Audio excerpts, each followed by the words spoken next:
Hello, how's it going? My name is Danny Denton. I hope I'm broadcasting to you. I'm on Zoom. I'm not massively used to the technology. I can see attendees popping up. Okay, that's good. So it means people are getting in. So what I might do is wait for you can see this number going up, attendees 29 and so on. I think 100 people are signed up. So what I might do is I might talk rubbish for a minute until the numbers level out, and then I'll kind of get into it. I'm Danny Denton. I presume my name has appeared somewhere on the webinar description. I'm here to talk to you about do's and don'ts of submitting to literary journals. And the way I think it's best to do that is to give you a little bit of my experience, who I am, what I do. I'm the editor of The Stinging Fly. And then to kind of talk you through the process of how an issue of a literary magazine gets put together. And as I go through that, what I'll do is I'll invite questions. So essentially, the best way I think to do this is I have a questions and answers button, and you should be able to see a questions and answers button somewhere that you can ask questions.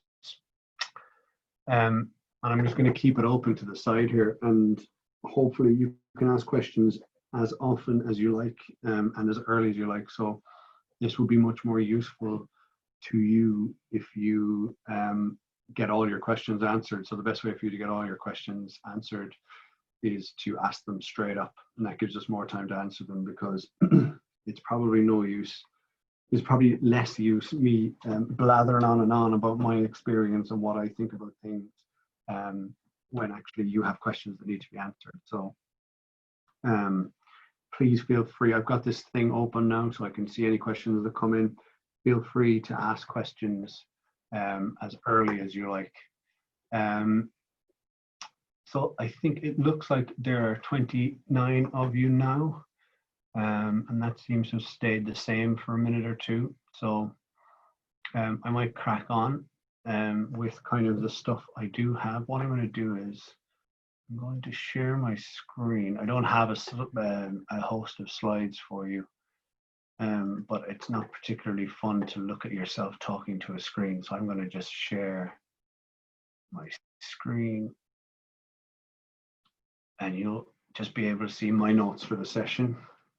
Actually, the other thing I need to do is get the Q&A up so that you can see what I have planned to talk about. And I'll check again. I suppose I'll say, explain these couple of little bits about technicalities and the history of the Stinging Fly, what we do, who we are, and then hopefully we can spend a lot of time on your questions. So yeah, I've said hello. For anyone that joined a little late, I'm Danny. I'm the editor of The Stinging Fly, which is an Irish literary magazine. We publish short stories or short fiction. We publish essays and we publish poetry. The issue is published twice a year, in summer and in winter, usually around May and November. And the magazine has been coming out in different kind of different frequencies and things like that since 1998. And 1998 was the first one that was edited by Declan Mead, who is Mr. Stinging Fly. Declan is now the publisher, so he also publishes books, and he's the publisher of the magazine. I edit the magazine for him, but he was the editor for a long time. So 1998, that's 22 years and counting, which makes it one of the oldest magazines, I imagine, still going. We publish, so the kind of the handle or the vision is new writers, new writing. So we like to launch the careers of brand new writers. We like to publish people for the first time. We try to do that in every issue. I have a couple of people who've never published fiction and poetry before. But we also publish new writing by established names, and we look for that as well. So we like to get a mix of it, but the writing obviously is always new. The magazine is usually about 224 pages long, so that means about 100 and it varies depending on the type of issue we're putting together, but that usually means maybe 120 or so pages of fiction, 50 or 60 pages of non-fiction, and maybe 35, 36 pages of poetry. That's the general run of things.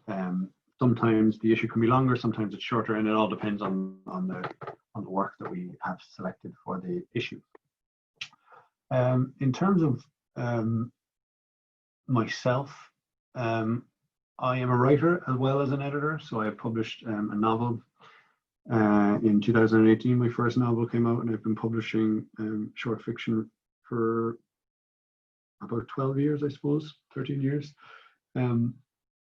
When I began writing seriously and sending work out for publication, The Stinging Fly would have been one of the places I first submitted and got rejected. The one thing I will say is that any journey as a writer is a journey of kind of rejection, actually. And I can actually see a question straight away: what is your rejection to acceptance rate? That's worth mentioning now-ish. We received, so just to give you an example, we don't keep we don't keep a percentage figure, but what I can say is that we received about 1,300 short fiction submissions for the summer issue of The Stinging Fly. So this is the summer issue of The Stinging Fly. We received 1,300 approximately submissions. We published, I think, 13 stories. So that's 13 stories we have room for out of 1,300. So that will give you an idea, and it's a similar figure for poetry. So again, there's about 30-something pages of poetry. That's probably maybe 15, 16 poets. Some would have a couple of poems. Some poems will be longer than one page. 15, 16, 17 poets maybe. And that again is coming from, there would have been 600 poetry submissions to the magazine. And when I use the term poetry submissions, what I mean is that you can submit up to 3 poems. So that could be 1,800 poems in total, depending on how many people submitted. Cal Doyle is our poetry editor. He reads the poetry and selects the poetry and puts it together.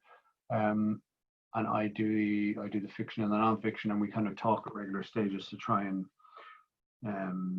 see how we're linking up thematically and how things are working out and things like that. But so it's like the one thing I would say about that kind of idea of rejection, I'm well used to rejection myself as a writer. And the one thing I would emphasize as an editor is that rejection is not a rejection of your work other than literally. It is essentially, we receive, for example, 1,300 short stories. We have room for 15 max. When going back in my head, I think I would have liked, of the 1,300, I would have liked to publish somewhere around the 200 mark. 200 were clearly publishable, clearly good pieces of work. I have to narrow that down to 13. So it's, if you don't get an acceptance from a magazine, it's not to say that your work is not good. It's not to say that your work is not publishable. It's, the only thing it says for certain is that the editor didn't have room for it, didn't have room to choose it in that issue. And speaking then as a writer, it's just something you kind of have to accept as your day job. I don't know of anyone on earth who has not experienced rejection as a writer. I don't know of any writer who just got accepted all the time.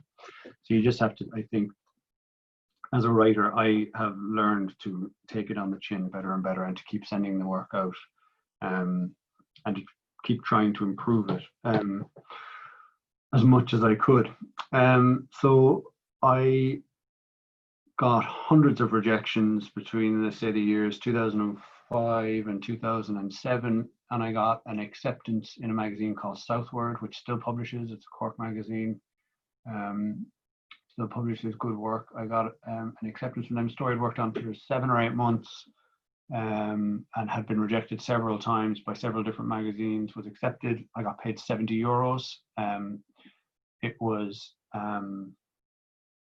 was a check which I managed to kind of photocopy, and I still have a copy of it. I was very, very happy with myself. It was a wonderful experience. And then I went back to getting rejected for another year or so. I received, my relationship with the Stinging Fly started with rejections. I got kind of just your standard rejections for a while, and then at one point I got an email from the editor, Declan Mead, saying this story didn't make it, but there's lots of good there, so keep going. Or there might have been a specific comment on a character or something like that, how I could have improved that. And so that kind of really spurred me on to keep going with the work, and to keep publishing, or keep sending work to the Stinging Fly. And sometime around 2008, I think my first story was published in the Stinging Fly. And again, you work on something for 6-7 months. The fee is about €100. So really, really, really not something that you want to do for the money, I suppose. But I love my job. I love writing. I love getting published. So I'm not complaining there, really. So and then I was publishing the Stinging Fly for the first time, and that's a cycle that continues. You write a lot of stuff. Rejection is part of the business, and how you deal with it is important. That you have some inner fire to keep going. It becomes much more serious when you finish a novel. So I would have finished a novel around 2009, and started sending that out to agents. That was rejected for 5 years, and eventually got an agent. It got rejected by everyone else. I wrote another novel that eventually got published, and that's the novel that's out there today. But rejection really, speaking as a writer, rejection really is part of it. But it never feels good, obviously, because you want to just get paid and get your work out there in the easiest possible way. So it's never a good thing to be rejected, but I think just accepting that it's part of the job, not that every time it's someone saying no to your personality, to the heart that you've put into the work, to your ideas, to your writing. It's not exactly that. I prefer to think of it as them not saying yes, because there's other stuff they want to say yes to more than yours. So rejection to acceptance rate, is very, very, very small, or very large. Acceptance to rejection is very small, and that is just the nature of the thing. I know the editor of Banshee, or one of the editors of Banshee magazine, and she says the same thing. Especially with online submissions, you receive an awful lot of submissions. An awful lot of them are good, so it's impossible to publish all the work that you want to publish. So take rejection, do whatever your process might be. Mine used to be I would go to bed and feel sorry for myself, eat lots of cheese. So do your thing, and just come back to the desk the next day and keep going. Look at the work again. Is there anything you can improve? Get it back out there again to the next place. And just while I'm on that, there's another question. I have wondered if a number of journals that have form rejection letters might have various types of letters depending on how much they would like to encourage or discourage a submitter. I think different journals handle this differently, handle sending out rejections differently. Certainly when you're dealing with 1,300 submissions, you cannot give everybody feedback on their work. So there would be a template form, I suppose, for the vast majority of pieces. But if there's something you're saying no to that you either really, really engaged with, and you just felt it had a flaw that you weren't ready to publish it, you might send one of those. You might send the person a more personalized rejection. the way I've tried to do it, because we use Submittable, and I'll talk a bit more about the platform Submittable in a bit. But we use we accept online submissions. We use a platform for that called Submittable, and what is useful about Submittable is that you can write an email and send it to 500, 600 people, and then you can write another email and send that to another number of people. So I like to, as I narrow things down, I do like to let people know, because I think it's a victory in itself if you say are in the 200 or so stories that I would read a second time, and try and narrow those down. So if you get into that kind of later stage of consideration, I think it's important to let people know that. So I try to use the forms in that way. Try to send out as we get down, and then I would probably send per issue. I don't know exactly, but I would maybe send 10 to 15 emails where I will write personally to the writer and say, look, this was really close, because it really does, this probably sounds kind of fickle and unfair given how much care us writers put into our work.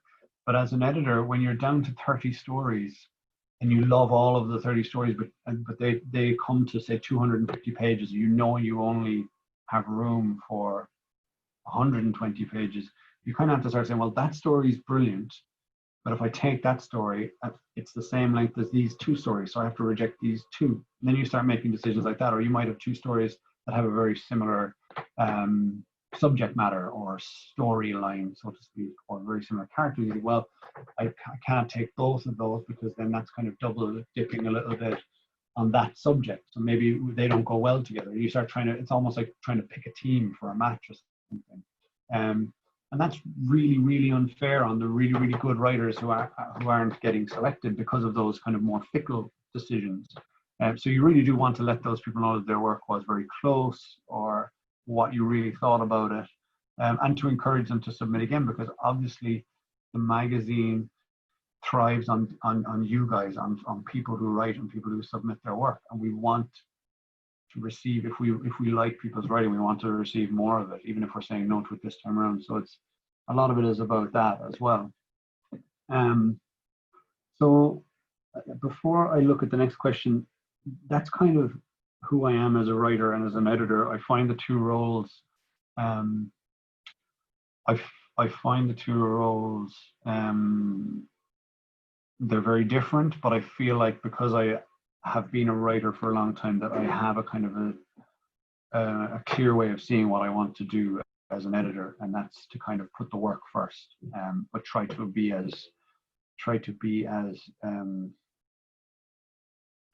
careful with the writing and careful with the writers as I can be, and that makes sending out the rejection letters really difficult. That's certainly the worst part of the job.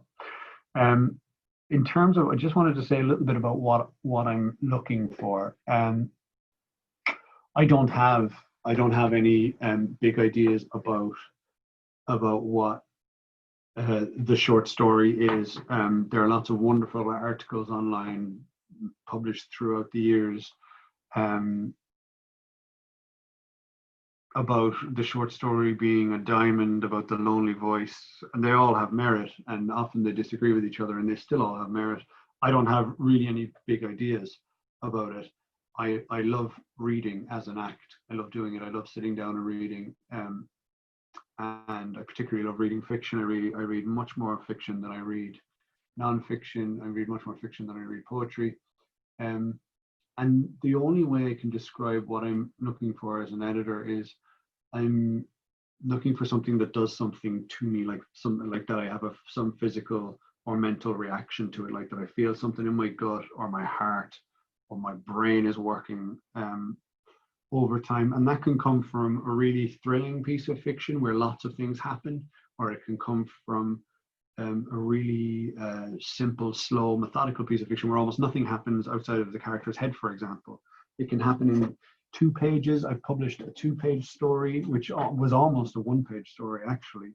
And I've published in our summer issue, I think the Tom Morris story is upwards of 38 pages. So that's a 15,000 word story. So it can take 1 page to do it, or it can take 50 pages to do it.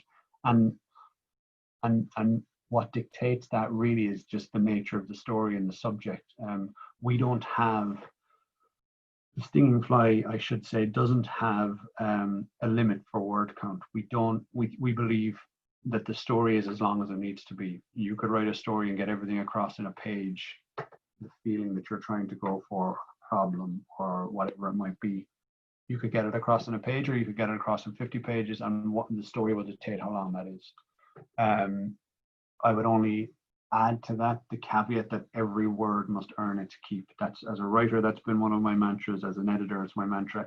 Every single word that you write in your story, every single sentence, when you are finished drafting it, if they should all be doing some work. If they're not doing some work, if they're not pulling their weight in some way, get rid of them. And that's why you'll often hear things about like, oh, don't use adverbs. It's because quite often adverbs are it's already clear from the context that someone's speaking quickly or something like that.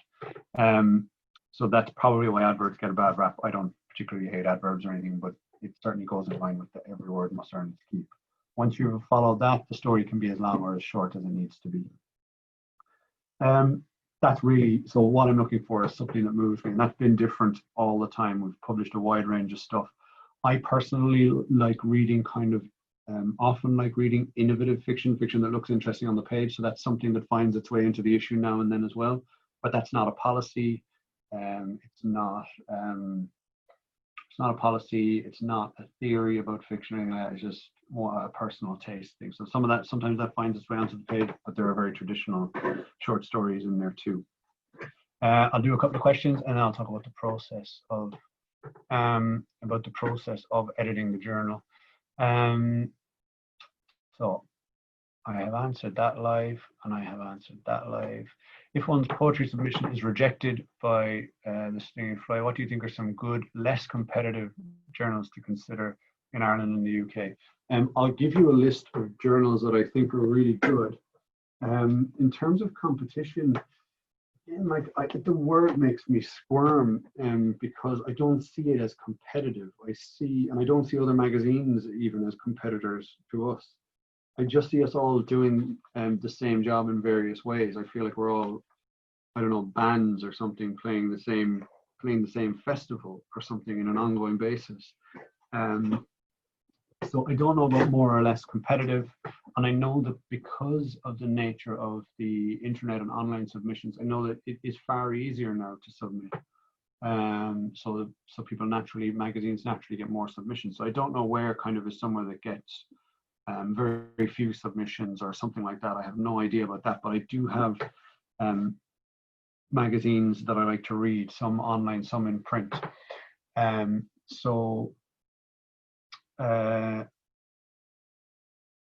The Irish ones that immediately spring to mind are Banshee, which I've mentioned. They publish poetry, prose, and fiction. I think it comes out 4 times a year. Banshee is a marvelous publication. The Tangerine, which publishes out of Belfast, is a marvelous publication. The Dublin Review is fantastic. I've been in that myself, and that was a great honor. The Dublin Review is excellent. Southward here in Cork, it comes out of the Munster Literature Centre twice a year. Southward is really good. In terms of poetry, the Well Review is excellent. Now, I'm not sure if they have an issue coming out this year. It might be next year, their next issue, I'm not sure, but the Well Review is an excellent poetry publication. In terms of then thinking more broadly, the White Review is somewhere, is a magazine that I quite admire. The Paris Review is American, the White Review is English. Five Dials is a good English publication. I think that's a PDF publication as far as I know, or at least I've only ever read it in PDF. Who else is there's an excellent Australian one. I have no idea about how these things translate in terms of submitting your work to Australian magazines. Are they looking only for Australian authors? I have no idea, but The Lifted Brow is a wonderful Australian magazine. I kind of happened across it at a certain point and subscribed, so I get it. as much as the others, but I don't know how much visibility there is around it. They are the ones I would probably highly recommend, and there are many more. And there's the Honest Ulsterman, there's the Moth, actually is great. There are tons, and there are more and more all the time. There are new ones starting up all the time. So don't be shy in sending your work. Don't be shy in sending your work out there.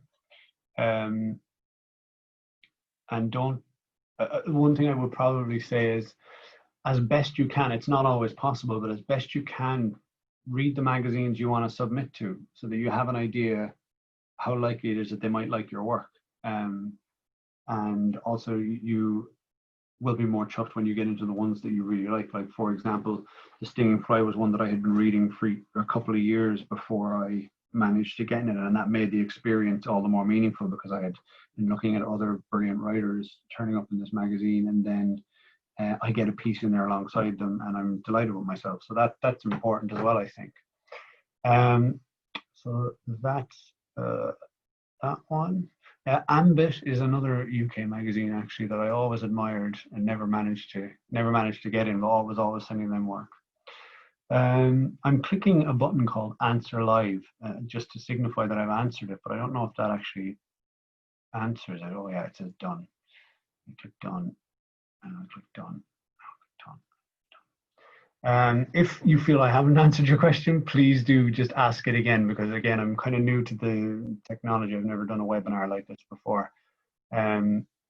So I can see that someone has raised a hand as well. I'll come back to that in a second. Do you get less submissions for non-fiction pieces? We don't take submissions for non-fiction pieces. What we do is we take queries for commission. So the idea is generally we have 50 or 60 pages, which could be 4 to 6 essays. And what we do is we take queries, so you can email editor@stingingfly.org. And these details are on our website. But you can email us your idea for the essay that you'd like to write, or that you have already written, and give us a sample of your work, or a sample of the essay again if you've already started work on it or you already finished it. And then we kind of look through all the queries and think, well, what will make a nice selection, what will go together, what's interesting to us. And we try to make it fairly eclectic. If I look at the current issue, we have an essay on disability. We have an essay, kind of a memoir sort of essay on a writer we know who spent time squatting in Amsterdam in the early 80s, late 70s. So we've got an essay, kind of a piece of memoir from him. We have an essay on K-pop. We have an essay on cats, or a cat, particular cat, and we have an essay on migration. So there's a fair mix there, and writers at various stages of the career. We have one first time publisher, a couple of novelists, 3 novelists, and someone who's written a lot of radio plays. So we have a mix of experience there, and that's something we always go for, is that mix. So when I am putting together an issue, when I've gone through the submissions and I've looked at all the ones, or I've marked all the ones that I like or that I think are publishable, then you start to look at the people, like have we got anyone yet who's publishing for the first time that's important to us. And again, that comes down to when you've got 30 stories left or something, you need to get it to 15 or 14.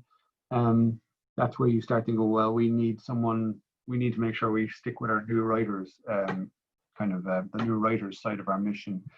And you look for which ones are new and you try to do that.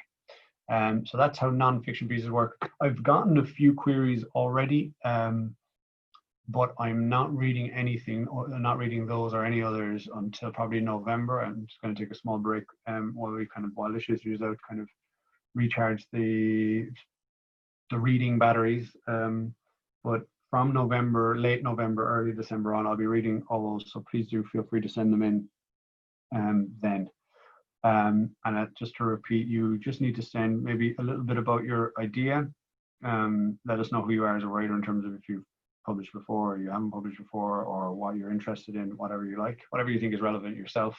And a sample of your work is important too, whether it's a piece of the essay that you want to write or have written, or something else that you think speaks to that style. So we kind of get an idea of what we'd be commissioning. So I will click Answer Live and done. do you acknowledge all submissions? So I'll speak a little bit about submittable, because it is the reality of our situation. You should, in terms of poetry and fiction, you send us work through submittable. You should receive an email on submission to say thank you for your submission. That means it's gone in the pile. If you don't get that email, check again. I am not, I don't work for Submittable, and I'm not an expert on the platform from the outside looking in. So there may be that you encounter things that you need help with Submittable. From the feedback we always get, it's a very usable piece of software. It's a very usable website. So you should get an email to acknowledge the submission, and everyone who submits should either get a rejection or an acceptance. If you don't get a rejection from us or an acceptance, something has gone wrong. So please do follow up with us. And that did happen with one submission. Somehow got lost due to some glitch in the system. That has happened once in my time. So it is worth following up if you don't hear from us. What I would say is it generally takes us about 2 to 3 months to read everything and get back to everybody. So don't expect to hear quickly. But certainly, yeah, in general, we take submissions November-ish, December-ish, different this year for poetry and fiction. And again, you can find those on our website. But we start reading in January, we finish mid-March-ish, then everything has to be read a second time, sometimes third time, sometimes fourth time. You're narrowing down again from, in my case, 1,300 stories to 100 pages of fiction. In Cal's case, 600 or more poetry submissions to about 30 something pages, 33, 34 pages of poetry. So it's a really, really painstaking process. And I wouldn't imagine, though I didn't actually really check it this year, but I wouldn't imagine we sent anyone a response, or a rejection or acceptance before May, I would say, because it definitely takes some time to do that. So if you don't hear back by, say, June, then definitely do get on to us, because something will have gone wrong. But if we do acknowledge all submissions, and we do reject or accept all submissions, and the level of contact or the level of feedback we can give it varies wildly based on how many we have. What do I mean specifically by innovative fiction? Innovative fiction. I think I mean fiction that does something playful with the form. Fiction that somehow tests or challenges or plays with convention. In the current issue, I would maybe be looking at something like the story Colonialism with Nowhere to Go, a story that forms in 3 parts, and it kind of seems to be part fan fiction, part dream, part treatise. And that's Eva Kenny, the writer of that story, is playing with the ideas of what fiction can do and what the reading of fiction does to people. Or the first story in the issue, Getting the Electric. I should actually just be able to kind of hold this up to you. If you can see that, it looks like newspaper clippings and stickers and things like that all put together. And that is very innovative, I would say. And what the whole story ends up being like is a scrapbook written by somebody about the electrification of Ireland, or the electrification scheme in Ireland over a number of decades. So I think innovative fiction is something that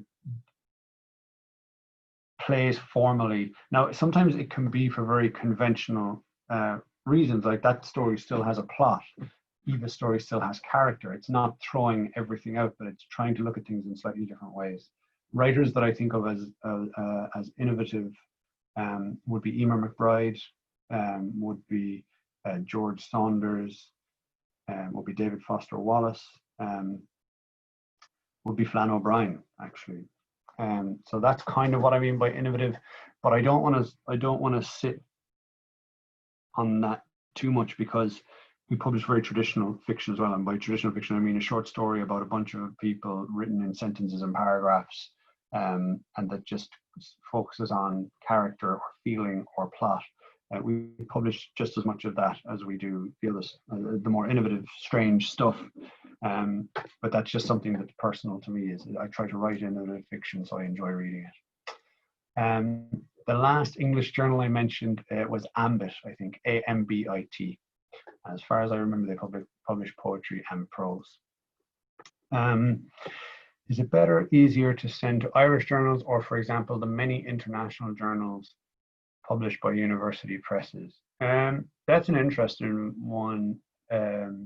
I don't know is the answer. I think the word better.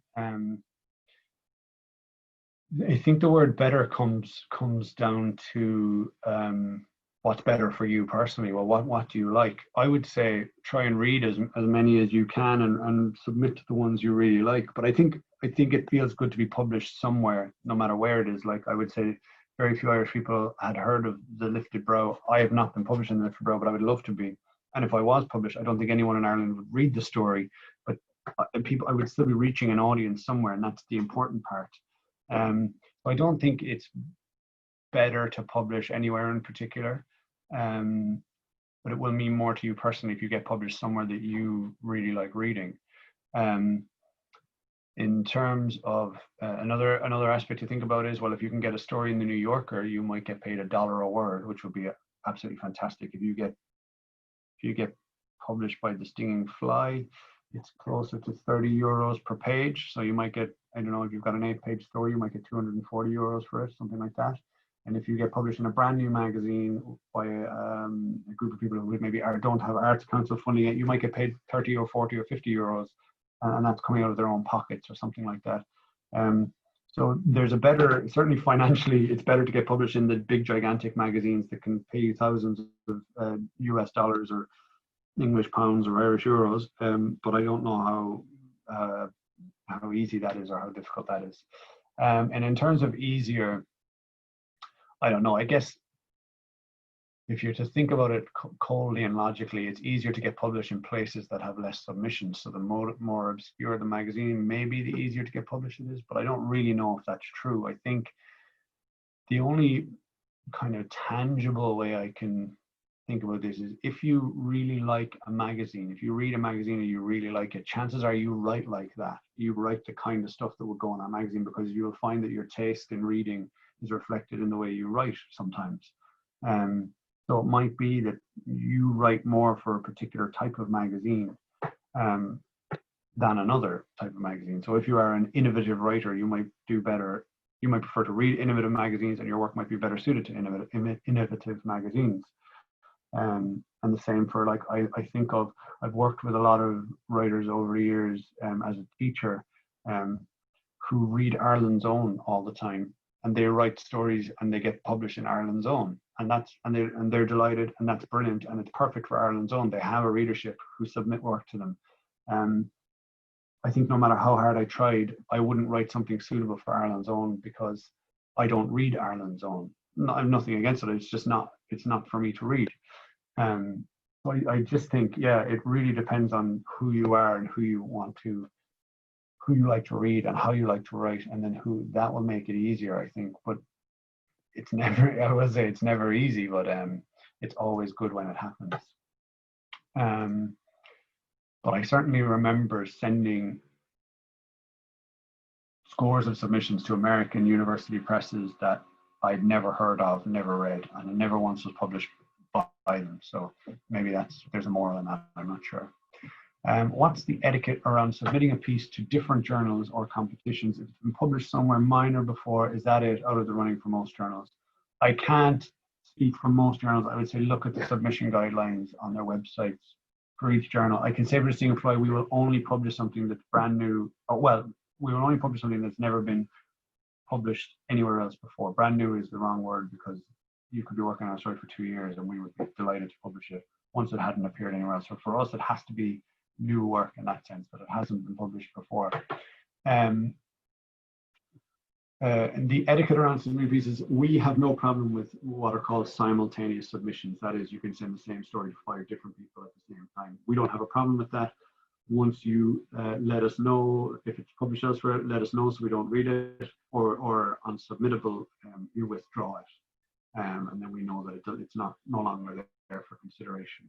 And I would say most journals, especially in the online age, I would say most journals would feel the same way, but I would just check the guidelines for each journal and see what they say. It used to be, again, when I started out, most journals would say, only submit to us and don't give it anywhere else until we reject it. But that's not the trend anymore. The trend is the opposite. You can submit it where you like once you withdraw it. And for us, yeah, if it's been published before, we have a policy not to publish work that's been published before. But again, I don't know what other magazines might have a different approach. And just in terms of defining that idea of what's published for, if you've put something on a website, say on your blog, if you have a blog and you've published a story on your own blog, I wouldn't consider that a publication. I would consider that you putting your work out there. But I would consider if you gave it to a website and they published it, if a third party published it, I would consider that published, whether it was online or not, whether it was online or in print, and whether you got paid for it or not, I would consider that published. Hopefully that answers the question. How important is the opening line for you in terms of setting your interest in the piece? Oh, that's a good question.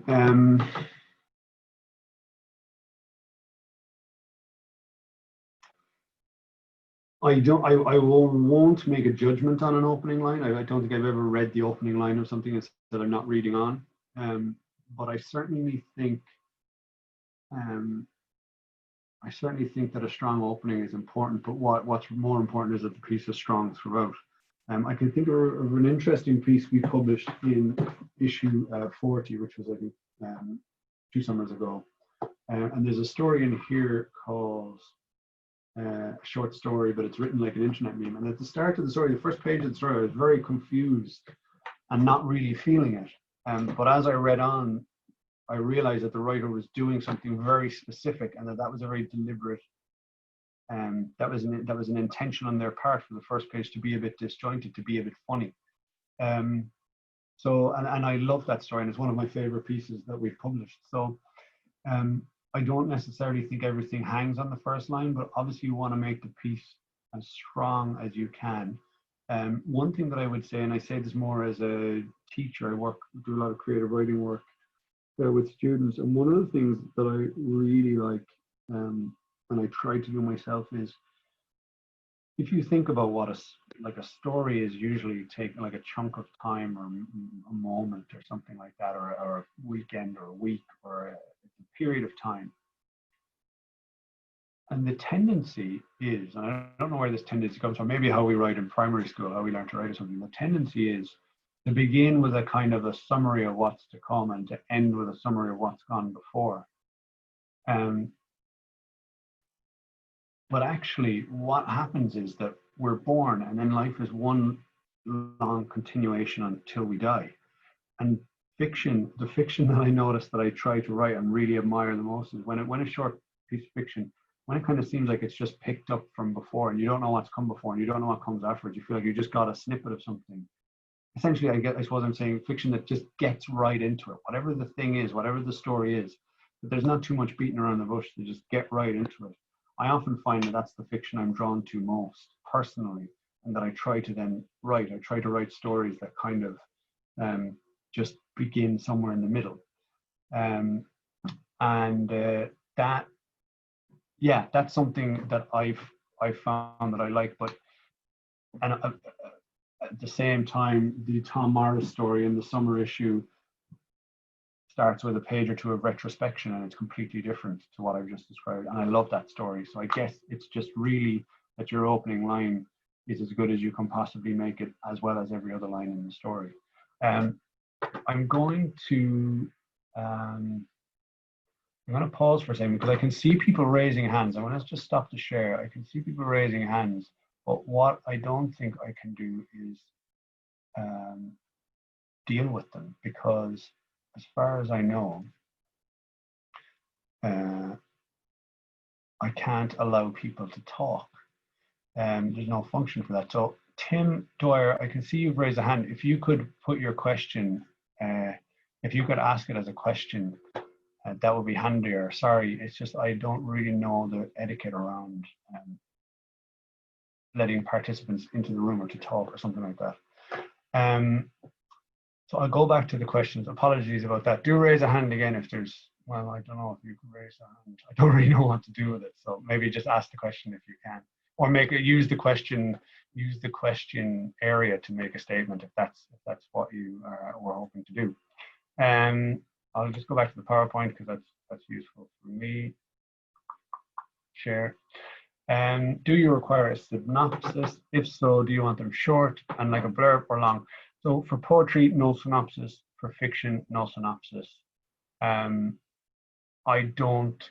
The only use of a synopsis would be if you were submitting an essay query to us, which would be, "Hi, my name is Danny Denton. I'm a writer from Cork. I would really like to write an essay for your magazine. It would be about the do's and don'ts of submitting.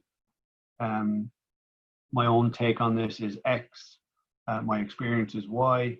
I've written the opening of the essay. If you'd like to have a look, please see the attachment. And there's another essay that I've published in Banshee 2 years ago. So that's a sample of my work." That would be the only kind of synopsis I think we'd need for an essay submission. But for fiction, you don't need it. And for poetry, you certainly don't need it. Synopses, in terms of fiction, synopses become really important when you are writing a novel and submitting a novel to agents. But you will find plenty of stuff online about what makes a good synopsis in that sense. And the honest answer is I actually don't know anymore what makes a good synopsis. It's a long time since I had to write one. What is my definition of a simple bio? This is a personal choice.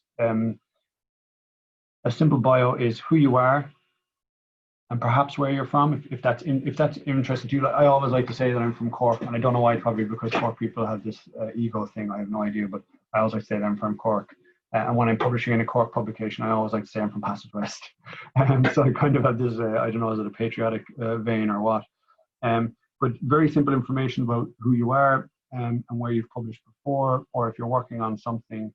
I suppose when I have, I think I've made a note here, keep bios simple. What I'm writing against there is writing bios that are very long and like little pieces of literature in themselves in terms of Danny Denton has 2 cats and one of them is a bully and likes to eat muesli for breakfast and is wondering where we're all going. That kind of stuff, it just, I guess maybe because of the sheer volume of submissions, I just want the bio to simply be, who is this person? What have they published before? Because it, again, gives me a sense of when you're trying to build an issue, you're trying to build a kind of a range of, you want to publish people in different stages of their career and things like that. It gives you a sense of what they've done before, who they are, where they're coming from, what they might be working on. And that's what I mean by keep bios simple, keep them factual, I guess. We generally, when we are emailing our contributors, people who've been accepted, we say, can you give us a bio of 50 words or ish? That's a very general guideline for us in terms of, that means the person won't go over 100 words because then that's really long. But yeah, just I think simple means to the point and factual and not too flowery. That's that done. Can one submit more than one submission to you? I think I actually need to check what the latest on this is. My general thing was we always would take up to 3 stories from a writer, or up to 3 poems and up to 2 stories. If you check our website for the most up-to-date version of that, because it's either 2 or 3 and I can't actually remember off the top of my head. But I guess the answer is yes, you can submit more than one submission, but you can't submit like more than 5 or 6. And that's that one answered. So I can't see any open questions, and I also know that it's 10 to 4. I have, I think I'm supposed to like stop after about 50 minutes or something like that. But what I'll do is I'll kind of hang around for 2 more minutes to give you a chance to answer any last questions. And I'll just whiz through these bits of advice and maybe just the process of selection, just give you a very factual kind of pointer on that. Never send a first draft out because you haven't done all the work you can do with it. That's quite simple. You will find that you are starting to nail your story, I think generally from 3 or 4 drafts on. That's how I find it as a writer, and the writers that I know, that's the general experience. And have patience. So one of the things that was really important for me to learn, and it took a long time, is to have patience with the writing. Like, don't rush it out there. I rushed everything out early on, and that's why I think I got more rejections than most, because I was sending out work that wasn't ready. So what my process now would be, and it's individual to each person, but what my process now would be is to write a draft of a short story, put it away for a month, come back in a month, see what it's like, do another draft, put it away for a month. And then once I've been working on the story 5 or 6 months, then I'll kind of know if it's ready or not. I'll know whether or not I'm close to solving all the problems. I have a very similar thing with the novels that I write, but a period that goes away for much longer, 3 to 4 months, 5 to 6 months. Write the thing you'd want to read. That's the best advice I ever got. It was about novels, but it works for short stories. Write the story, write the poem, write the book that you would love to read.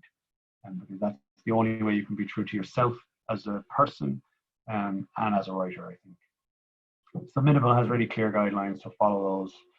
Know your work inside out goes back to no first drafts, have patience. So like when you're sending your work to us, you should be in a position where you think there's nothing more you can do to make it better and push it harder and for it to be truer, that you're leaving nothing undone.